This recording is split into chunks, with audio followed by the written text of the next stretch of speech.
الحمد للہ رب العالمین والصلاة والسلام علی سید الانبیاء والمرسلین اما بعد فاعوذ باللہ من الشیطان الرجیم بسم اللہ الرحمن الرحیم۔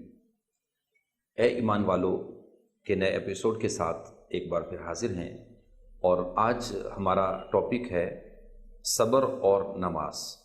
یعنی قرآن مجید فرقان حمید میں اللہ کریم نے ایمان والوں کو اس آیت مبارکہ کے اندر صبر اور نماز سے مدد چاہنے کا حکم ارشاد فرمایا، اور اس کے تحت کئی ساری اور چیزیں ہیں۔ آئیے قرآن کی اس آیت کے تحت جو مضامین ہیں اس کو پڑھنے کے لیے آگے بڑھتے ہیں۔ اللہ تعالیٰ ارشاد فرماتا ہے، یا ایھا الذین آمنوا استعینوا بالصبر والصلاۃ ان اللہ مع الصابرین۔ سورہ بقرہ آیت نمبر 153 ہے۔ ارشاد باری تعالیٰ ہے کہ اے ایمان والو، صبر اور نماز سے مدد مانگو، بے شک اللہ صابروں کے ساتھ ہے۔ تو اس آیت میں فرمایا گیا کہ صبر اور نماز سے مدد مانگو۔ صبر سے مدد طلب کرنا کیا ہے؟ اس کا مطلب یہ ہے کہ عبادات کی ادائیگی، گناہوں سے رکنے اور نفسانی خواہشات پورا نہ کرنے پر صبر کیا جائے۔ اور نماز چونکہ تمام عبادات کی اصل ہے، اور اہل ایمان کی معراج، خدا سے تعلق مضبوط کرنے کا ذریعہ نماز ہے۔ اور صبر کا ذکر اس لیے فرمایا گیا کہ صبر کرنے میں بہترین معاون ہے، اس لیے اس سے بھی مدد طلب کرنے کا حکم ارشاد فرمایا گیا ہے۔ اور ان دونوں کو بطور خاص اس لیے ذکر کیا گیا کہ بدن پر باطنی اعمال میں سب سے سخت صبر ہے، اور ظاہری اعمال میں سب سے مشکل نماز ہے۔ کیونکہ آپ دیکھتے ہیں، آپ بزنس مین ہیں، آپ کاروباری شخصیت ہیں، آپ ٹریول کرتے ہیں، آپ مصروف رہتے ہیں، ان سارے معاملات اور چیزوں کے اندر اپنی لائف میں آپ کو ایک چلتی زندگی کو چلتی ٹرین کی طرح ایک وقت کو روک کر آپ نے یکدم نماز کی طرف آنا ہے، پھر نماز پڑھ کے اپنے کام کو کنٹینیو کرنا ہے۔ تو یہ ایک بڑا مشکل امر لگتا ہے اور ہوتا ہے۔ تو اسی وجہ سے ارشاد فرمایا گیا کہ صبر اور نماز دونوں کو اکٹھا ذکر کیا گیا۔ صبر کرنا بھی اسی طرح ہے کہ ایک مشکل امر پڑتا ہے، یکدم کوئی ایسی چیز ہو گئی، ایسی بات ہوئی، اس پر صبر فوراً۔ اسی طرح چلتی ہوئی لائف میں بیٹھے ہیں، دوستوں کے ساتھ خوشگپیاں چل رہی ہیں، کسی ایسی جگہ پر موجود ہیں، سب چیزیں چل رہی ہیں، وقت ہوا نماز کا، سب کو چھوڑ کر اپنے نماز کی طرف بڑھنا ہے۔ تو جب اس کی طرف آتے ہیں تو یہ ایک مشکل امر ہوتا ہے۔ تو مشکل امر ہونے کی بنیاد پر بندوں کو یہ حکم بھی دیا گیا، فرمایا کہ اے ایمان والو، تم صبر اور نماز سے مدد مانگو، اور بے شک اللہ صابروں کے ساتھ ہے۔ اب یہاں پر صبر اور نماز سے مدد کرنے میں، مدد مانگنے میں، اس عمل کے اندر ہمارے بزرگان دین کا کیا طریقہ رہا ہے، کس طرح وہ اس نظام کو، اس عمل کو بجا لایا کرتے تھے۔ تو آئیے اس کو ہم پڑھتے ہیں۔ قرآن مجید میں ایک اور مقام پر بھی اس طرح اس کے متعلق بیان کیا گیا، وَاسْتَعِینُوا بِالصَّبْرِ وَالصَّلَاةِ، اور صبر اور نماز سے مدد حاصل کرو۔ حضور سید المرسلین صلی اللہ علیہ وآلہ وسلم کا بھی یہی معمول تھا۔ حضرت حذیفہ رضی اللہ تعالیٰ عنہ فرماتے ہیں، نبی کریم صلی اللہ علیہ وسلم کو جب کوئی سخت مہم پیش آتی تو آپ صلی اللہ علیہ وسلم نماز میں مشغول ہو جاتے۔ حضرت عمر فاروق رضی اللہ تعالیٰ عنہ کا بھی یہی عمل تھا کہ جب کوئی ایسی مشکل پیش آتی تو آپ نماز کو مدد کا ذریعہ بناتے، 2 رکعت نفل ادا کرتے، یا پھر ایسا بھی ہے کہ آپ کئی نوافل قیام میں کھڑے ہیں تو قیام چل رہا ہے، رکوع سجود اور قیام، نماز کے اندر وقت گزر جاتا۔ چنانچہ جب آپ رضی اللہ تعالیٰ عنہ، یعنی حضرت عمر فاروق رضی اللہ تعالیٰ عنہ کو اسلامی فوجوں کے حالات کی خبر پہنچنے میں دیر ہوتی تو فوراً نماز کے لیے کھڑے ہو جاتے، اور اللہ کی بارگاہ میں دعا کر کے ان اسلامی افواج کے لیے دعا کیا کرتے، ان کی مدد کے لیے اللہ کی بارگاہ میں استغاثے پیش کرتے، دعائیں کرتے۔ تو اسی طرح حضرت عبداللہ بن محمد بن حنفیہ رضی اللہ تعالیٰ عنہ، آپ فرماتے ہیں کہ میں اور میرے والد اپنے ایک انصاری رشتہ دار کے پاس عیادت کرنے لگے، اور وہاں جب ہم پہنچے تو جب نماز کا وقت ہوا تو انہوں نے اپنے اہل خانہ سے کسی کو پکارا کہ اے لڑکی، وضو کے لیے پانی لے آؤ اور میں نماز پڑھ کر راحت حاصل کر لوں۔ ہم نے ان انصاری کے سامنے ان الفاظ پر تعجب کا اظہار کیا کہ نماز سے راحت پانے کا کیا مطلب ہے کہ نماز پڑھ کے راحت پالوں؟ تو انہوں نے فرمایا میں نے رسول اللہ صلی اللہ علیہ وآلہ وسلم کو فرماتے ہوئے سنا، اے بلال کھڑے ہو جاؤ اور ہمیں نماز کے لیے راحت پہنچاؤ۔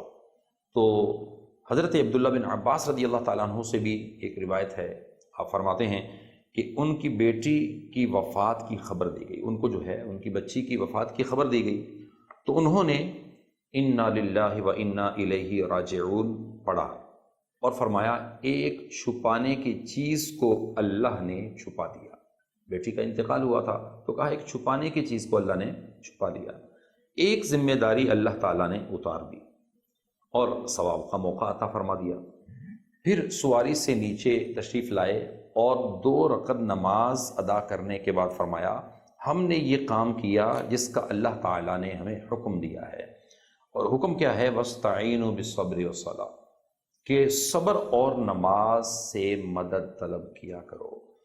آج ہم اپنے معاشرے میں ایک نظر دوڑائیں، ہمارے ہاں ایک بڑا عجیب و غریب انداز ہے، جو شخص جتنا ڈپریشن میں ہے، پریشانی میں ہے، تکلیف میں ہے، یا کسی بھی طریقے سے اس کو کوئی پرابلم ہے، تو وہ اتنا ہی زیادہ معاذ اللہ دین سے، دینی احکام سے، عبادات سے وہ دور ہے۔ اس کو کہا جاتا ہے کہ اللہ کے بندے آپ اللہ کی عبادت کی طرف آؤ، نماز کی طرف آؤ، رب سے مانگو، رب سے تعلق کو مضبوط کرو، اور قرآن میں رب فرماتا ہے وَاسْتَعِينُوا بِالصَّبْرِ وَالصَّلَاةِ۔ ایک تو یہ کہ اب آپ اس وقت پریشانی میں ہیں، صبر کرو، دوسرا یہ کہ اس پریشانی میں صبر کرنے کے ساتھ اللہ کی بارگاہ میں آپ سربسجود ہو جاؤ، رب ہی تمہارے تمام کاموں کو انجام دینے والا ہے، وہ آسانیاں فرما دے گا تو کام آسان ہو جائیں گے، وہ مشکلات کا معاملہ فرما دے گا تو پھر تم کچھ نہیں کر سکتے۔ اور یہ ہے، ایسا ہی ہے، جب کوئی شخص رب کی بارگاہ میں گڑ گڑائے، اکیلے میں، تنہائی میں، عام نمازی جب نماز میں کھڑے ہیں، جماعت میں سب مل گیا، ساتھ ہو گیا، بعد میں ہاتھ اٹھا لیے، اللہ کی بارگاہ میں دعا کرنے لگ گیا، تو یوں اگر یہ انداز رکھے گا تو یقین مانیں بہت بڑا اس کے لیے اللہ کا ایک انعام ہوگا۔ لیکن اگر وہ اس چیز میں نہیں آئے گا تو پھر کیا ہے؟ پھر اس کے لیے مشکلات بڑھتی چلی جائیں گی، اور ایسا ہوتا ہے بعض لوگ معاذ اللہ ڈپریشن میں اور پریشانیوں میں اس حد تک تکلیف کی طرف چلے جاتے ہیں کہ وہ اپنے ذہنی توازن اور معاملات کھو بیٹھتے ہیں۔ لیکن دوسری طرف جس کو کہا گیا صبر کرو، جو صبر کرتے ہیں، تحمل سے رہتے ہیں، وہ ان ساری پرابلم اور چیزوں کو فیس کرنے کے ساتھ ساتھ اس میں برداشت کا مادہ اپنے اندر پیدا کرتے ہیں، تو ایسی کیفیات میں وہ لوگ بڑے مضبوط اعصاب والے لوگ شمار کیے جاتے ہیں۔ حضرت عبد الرحمن بن عوف پر ایک مرتبہ غشی طاری ہو گئی، تو لوگوں نے سمجھا کہ آپ کی جان نکل گئی ہے، اتنی اس حد تک کہ غشی طاری ہوئی کہ لگا کہ شاید یہ وفات پا گئے، انتقال ہو گیا۔ ان کی والدہ مسجد کی طرف چل پڑی تاکہ اس چیز یعنی صبر اور نماز سے طلب کریں، تو جس سے مدد طلب کرنے کا حکم دیا گیا ہے۔ جب انہیں افاقہ ہوا تو استفسار کیا گیا کیا مجھ پر غشی طاری ہو گئی تھی؟ لوگوں نے کہا جی ہاں، تو فرمایا کہ تم نے سچ کہا، بے شک میری بے ہوشی میں میرے پاس 2 فرشتے آئے اور کہنے لگے تم چلتے نہیں، ہم تمہیں خدا کی بارگاہ میں فیصلے کے لیے لے جائیں۔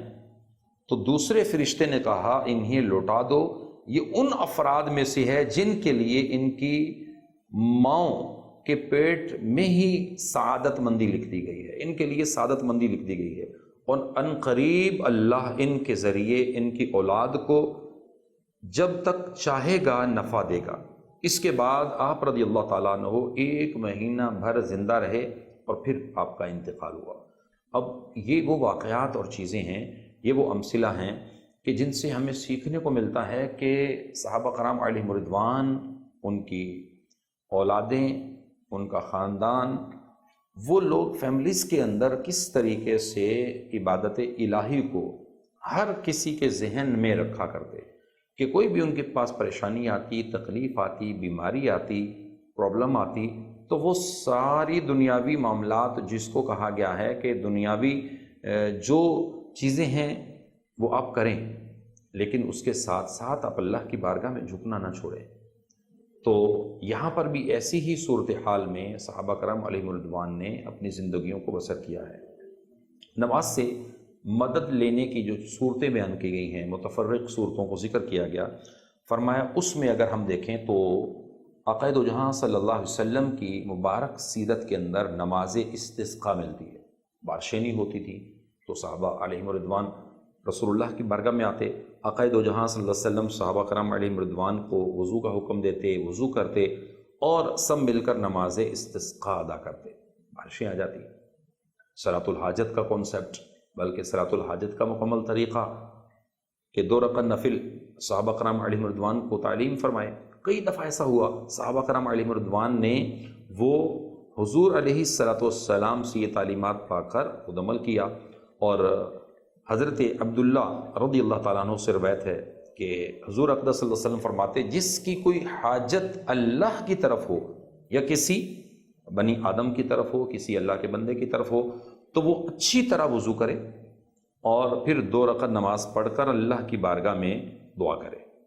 اور یہاں یہ اس انداز میں ذکر کیا گیا کہ ثنا پڑھے، نبی علیہ الصلوۃ والسلام پر درود بھیجے، یہ دعا کرے، اور وہ دعا باقاعدہ احادیث میں بیان کی گئی۔ تو جو شخص اس طرح اللہ کی بارگاہ میں دعا مانگے گا، رب کائنات اس کی اس حاجت کو پورا کر لے گا۔ یہاں یہ ایک وظیفہ اور اس عمل کو ہمیں سمجھنا چاہیے، اس لیے صلاۃ الحاجت کا ہی ایک خاص طریقہ ہے۔ آج ایک تعداد مسلمانوں کی ایسی ہے، عام لوگ اس کے اندر مبتلا ہو جاتے ہیں کہ کسی کو قرض دیا، وہ قرض واپس نہیں کرتا تو تکلیف میں ہیں۔ اچھا، وہ جس نے کسی سے ادھار لیا تھا وہ خود کرائسس میں آ گیا، اب یہ دونوں ہی پریشان ہیں، لیکن اس دونوں کی پریشانی کا حل کہاں ہے یہ بتائیے۔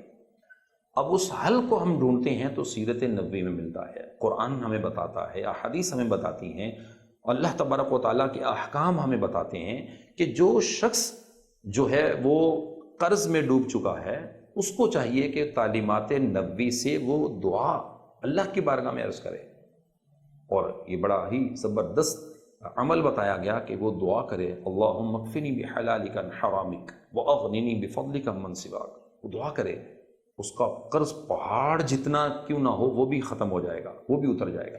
لیکن اسی طرح یہ جو مقروض شخص ہے، جس کے اوپر قرضہ چڑھا ہے، یہ رب کی بارگاہ میں دعا کی طرف نہیں آتا، بلکہ وہ اعمال کو، وہ نمازوں کو، عبادات کو، رب سے ایک تعلق کو چھوڑ کر بیٹھا ہے۔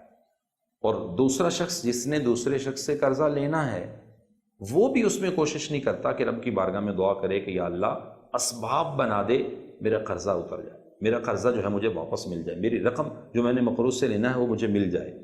تو اللہ سے ایک تعلق جو ہے وہ نماز اور صبر کے ذریعے سے، اور اللہ تبارک و تعالیٰ عز و جل کے ساتھ یہ تعلق اسی صورت میں ہو سکتا ہے کہ جب وہ احکامات الہیہ کو سیکھنے اور سمجھنے والا ہو۔ نماز استسقاء کے بارے میں اسی طرح صحیح بخاری شریف کے اندر ایک حدیث مبارکہ ہے، رسول اللہ صلی اللہ علیہ وسلم صحابہ کرام علیہم الرضوان کے ہمراہ طلب بارش کے لیے عیدگاہ تشریف لے گئے، ایک کھلے میدان میں چلے گئے، اور چنانچہ آپ صلی اللہ علیہ وسلم نے وہاں قبلہ رو ہو کر صحابہ کرام علیہم الرضوان کے ساتھ 2 رکعت نماز ادا کی، جس میں بلند آواز سے قرات فرمائی گئی، اور قرات کے ساتھ ساتھ قبلہ رخ ہو کر دعا مانگی گئی۔ نیز آپ نے دعا کے لیے اپنے دونوں ہاتھوں کو اس طرح اٹھایا کہ قبلہ رخ ہوتے ہوئے اپنی چادر پھیر دی اور نیچے والا حصہ اوپر کر دیا۔ یعنی اس کو یوں کہا گیا کہ یہ ویسے نارملی ہم یوں دعا کے لیے ہاتھ اٹھاتے ہیں، بارش کے لیے دعا کرتے وقت یوں ہاتھوں کو رکھا گیا۔ تو یہ ایک وہ انداز تھا حضور نبی کریم صلی اللہ علیہ وسلم کا کہ نماز اور صبر سے مدد طلب کیا کرتے تھے۔ اور اسی طریقے سے ایک اور آیت کے اندر اس کو یوں بیان کیا گیا کہ بے شک صابروں کے اللہ صابروں کے ساتھ ہے۔ اسی آیت کے آخر میں بھی یہ جز ہے۔ تو حضرت علامہ نصر رضی اللہ تعالیٰ عنہ فرماتے ہیں کہ اللہ تعالیٰ اپنے علم و قدرت کے اعتبار سے جو یہ ارشاد فرمایا کہ صبر کرنے والوں کے ساتھ ہے، چونکہ صابر شخص ایک کئی دفعہ بلکہ بہت دفعہ یوں کہا جائے تو وہ مظلوم بھی ہوتا ہے، وہ کسی ظلم پر، کسی چیز پر، یا کسی امتحان پر، یا کسی آزمائش پر وہ صبر کر رہا ہوتا ہے۔ تو یوں ان ساری کیٹیگری کے اندر آ کر وہ جو صبر کرنے والا شخص ہے، وہ جو اپنے اندر یہ ایسی ایک مضبوط اعصاب کے ساتھ یہ کیفیت اس کے پاس ہے کہ وہ صبر کیے ہوئے ہے، اس صبر میں رب نے اس کے لیے اجر رکھا ہے۔ اور صبر کا معنی کیا کہا گیا کہ نفس کو اس چیز سے روکنا جس پر رکنا عقل اور شریعت کا تقاضا ہے، یہ بھی صبر ہے۔ گناہوں سے رکنا یہ بہت بڑا صبر ہے۔ خواہشات کی طرف بڑھنے سے رکنا یہ بھی ایک صبر ہے۔ اور شریعت جس کا تقاضا کرتی ہے اس میں اس انداز سے اپنے آپ کو محبت بھرے انداز میں رب کے احکام پر عمل کرنے والے انداز میں روکنا یہ صبر ہے۔ بنیادی طور پر صبر کی جو اقسام بیان کی گئی اس کی طرف بھی جب ہم جائیں تو پتہ چلتا ہے ایک بدنی صبر ہے، یعنی اور ایک نفس کی خواہشوں کے تقاضے کا صبر ہے۔ بدنی صبر کیا ہے کہ مشقتیں برداشت کرنا اور ثابت قدم رہنا، بیماری، تکلیف، آزمائش جو بھی آئی اس پر آپ نے برداشت کیا۔ اور دوسرا یہ ہے کہ خواہشات نفس کا جتنا بھی تقاضا ہے ان میں وہ صبر اختیار کرتا رہے۔ دونوں صورتوں کے اندر شریعت مطہرہ اس پر ان کو اجر عطا کرتی ہے۔ تو آگے مزید جب بڑھتے ہیں تو صبر کے متعلق صبر کے بے شمار فضائل بیان کیے گئے ہیں۔ اب قرآن و حدیث میں بزرگان دین کے اقوال میں کثیر فضائل ہیں کہ جو بندہ صبر اختیار کرتا ہے رب کائنات ان کو یہ فضیلتیں عطا فرماتا ہے۔ تو جس طرح اللہ تعالیٰ صبر کرنے والوں کے ساتھ ہے، یہ فضیلت ہے۔ صبر کرنے والے کو اس کے عمل سے اچھا اجر ملے گا، صبر کرنے والوں کو بے حساب اجر ملے گا، صبر کرنے والوں کی جزا دیکھ کر قیامت کے دن لوگ حسرت کریں گے۔ صبر کرنے والوں کو رب کریم کی طرف سے ہدایت اور رحمت ملتی ہے۔ صبر کرنے والے اللہ تعالیٰ کے محبوب ہیں۔ صبر آدھا ایمان ہے، صبر جنت کے خزانوں میں سے خزانہ ہے، صبر کرنے والوں کی خطائیں مٹا دی جاتی ہیں۔ اسی طرح فرمایا صبر ہر بھلائی کی کنجی ہے۔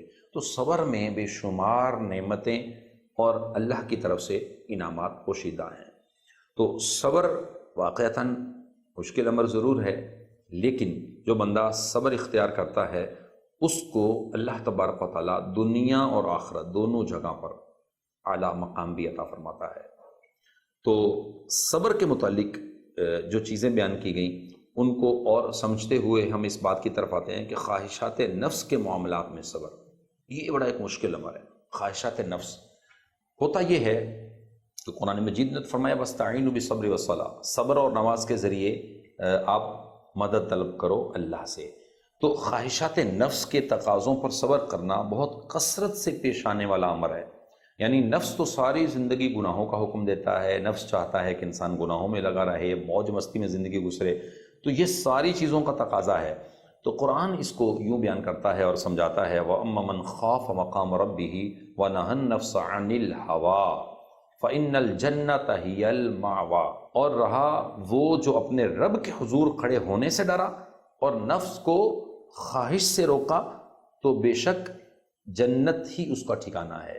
یعنی جس شخص نے اللہ کی رضا کے لیے اپنے آپ کو ان چیزوں سے روک لیا جن سے اللہ اور اس کے رسول منع کرتے ہیں، تو اس نے کیا کیا؟ اب یقیناً اس بندے نے اپنا بہت بڑا اچھا اجر کما لیا اور اس کا ٹھکانہ جنت ہو گیا۔ اور آگے ایک اور مقام پر ہے وَلِمَنْ خَافَ مَقَامَ رَبِّهِ جَنَّتَانِ، اور جو اپنے رب کے حضور کھڑے ہونے سے ڈرے تو اس کے لیے 2 جنتیں ہیں۔ تو اس طرح قرآن مجید فرقان حمید میں کئی مقامات پر صبر اختیار کرتے ہوئے خواہشات نفس سے روکتے ہوئے دین، احکام الہی، ان چیزوں میں لگا کر رکھنے والے بندے کو رب کائنات دنیا اور آخرت میں عظیم اجر عطا فرماتا ہے۔ دوسری چیز کیا ہے؟ تکالیف اور مصائب پر صبر۔ اب تکالیف اور مصائب پر صبر کی ہم جب بات کریں تو پسندیدہ جو معاملات پیش آتے ہیں ان پر صبر کرنا اور پیش آنے پر غصہ پی لینا، تکلیف پہنچنے پر صبر کرنا، لوگوں کو معاف کر دینا، لوگوں سے درگزر کرنا، موقع دینا، تنگ دستی ہو یا کوئی اور چیزیں ہوں، ان معاملات کے اندر صبر کے ذریعے سے ان کو ایک احسن انداز میں ان کو پیش آنا۔ اور قرآن میں بڑے پیارے انداز میں اس میں تربیت فرمائی گئی ہے۔ اللہ فرماتا ہے الذین ينفقون فی السراء والضراء والکاظمین الغیظ والعافین عن الناس واللہ یحب المحسنین۔ ارشاد باری تعالیٰ ہے وہ جو خوشحال اور تنگ دستی میں اللہ کی راہ میں خرچ کرتے ہیں. یعنی ایسے بندے بھی ہیں جن کے پاس تھوڑا ہو پھر بھی رب کی بارگاہ میں دیتے ہیں، اور جن کے پاس بہت ہو پھر بھی رب کی بارگاہ میں دیتے ہیں. لیکن اسی کے ساتھ ساتھ اہم بات یہ ہے کہ جب ان کو کسی بات پر غصہ آ جائے تو اس کو کنٹرول کرتے ہیں، درگزر کرتے ہیں، عفو و درگزر سے کام لیتے ہیں. تو اللہ فرماتا ہے واللہ یحب المحسنین. تو ایسے احسان کرنے والوں کو، ایسے اچھے لوگوں کو رب بڑا پسند کرتا ہے، رب ان سے بڑا خوش ہوتا ہے. غصہ اور صبر کے وقت لوگوں کو عمومی طور پر معاملات خراب کرتے ہوئے دیکھا گیا، لیکن جو احکام الہی پر عمل کرتا ہے، احکامات الہیہ کو جانتا ہے، قرآن اور حدیث اور چیزوں کو جانتا ہے، وہ ان پر صبر اختیار کرتا ہے. جیسا کہ فرمان مصطفیٰ صلی اللہ علیہ وسلم ہے، بہادر وہ نہیں جو پہلوان ہو اور دوسرے کو پچھاڑ دے، بلکہ بہادر وہ ہے جو غصہ کے وقت اپنے آپ پر قابو پا لے اور اس کو قابو میں رکھ لے. تو یوں ان چیزوں کو جب ہم نے دیکھا تو اللہ تبارک و تعالیٰ نے اس آیت مبارکہ میں کہ اے ایمان والو نماز اور صبر سے مدد چاہو، اللہ صبر والوں کو پسند کرتا ہے، اللہ صبر والوں کے ساتھ ہے. تو اس آیت میں ہم نے آج یہ سیکھا اس پورے ایپیسوڈ کے اندر پروگرام میں کہ اللہ تبارک و تعالیٰ نے نماز کے ذریعے سے، صبر کے ذریعے سے ایمان والوں کو پوری زندگی کا ایک بہترین خاکہ اور انداز دیا. اور یقیناً آج اگر لوگ صبر اور نماز کو یقین بنا لیں، اس پر عمل شروع کر دیں، تو انشاءاللہ ہمارے معاشرے سے بہت سارے گناہ ختم ہو سکتے ہیں، بہت ساری برائیاں ختم ہو سکتی ہیں.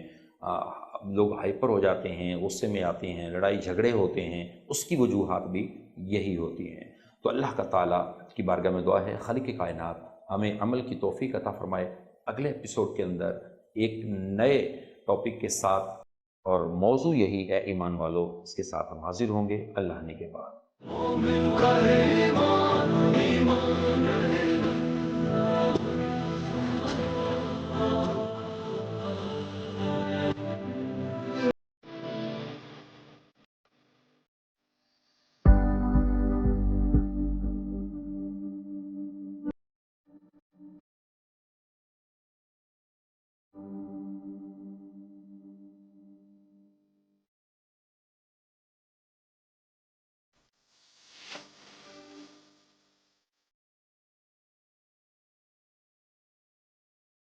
نور ٹی وی، ہر گھر کی روشنی.